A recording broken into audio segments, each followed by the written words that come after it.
नमस्कार, घटना चक्र बुक वीडियो के इस शैक्षणिक मंच पर आपका स्वागत है। हमारा उद्देश्य है ज्ञान को सरल, स्पष्ट और सुलभ रूप में आप तक पहुंचाना। आइए आरंभ करते हैं अध्ययन और अच्छा, भारत में न्याय का सबसे ऊंचा शिखर कौन सा है? बिल्कुल सही, सुप्रीम कोर्ट। ये हमारे देश की सबसे बड़ी अदालत है।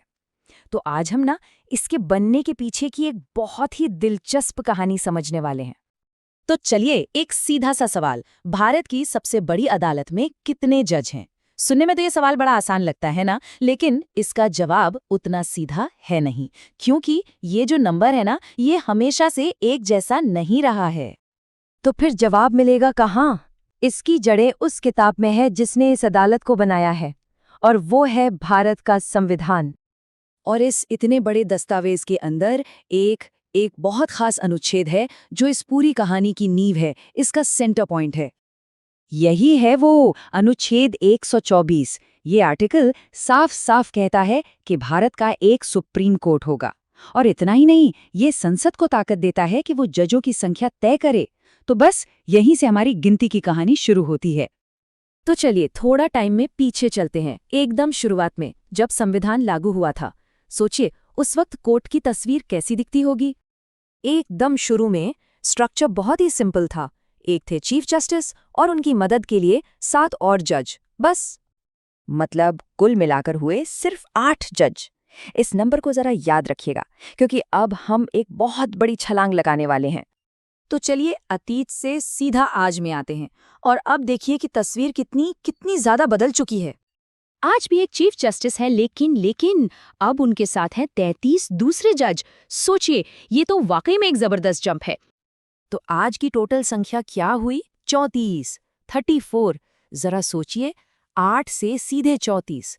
मतलब कोर्ट के साइज में कितना बड़ा बदलाव आया है। ये चार्ट देखिए, ये इस बदलाव को एकदम साफ साफ दिखाता है। एक तरफ वो छोटा सा बार शुरुआती 8 जजों का, और दूसरी तरफ आज का ये इतना ऊंचा बार 34 जजों का। ये फर्क साफ नजर आ रहा है।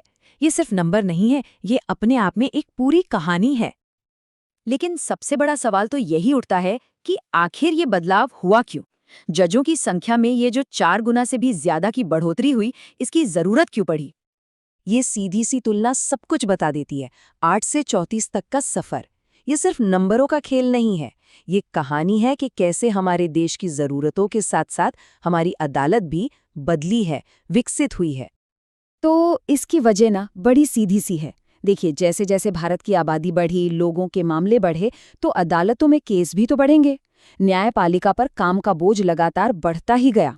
अब इस चुनौती से निपटने के लिए और ये पक्का करने के लिए कि न्याय मिलने में देरी ना हो, संसद ने समय समय पर कानून बनाकर जजों की संख्या बढ़ाई। तो ये जो बढ़ोतरी है ये सीधे सीधे हमारे देश की ग्रोथ की कहानी बताती है।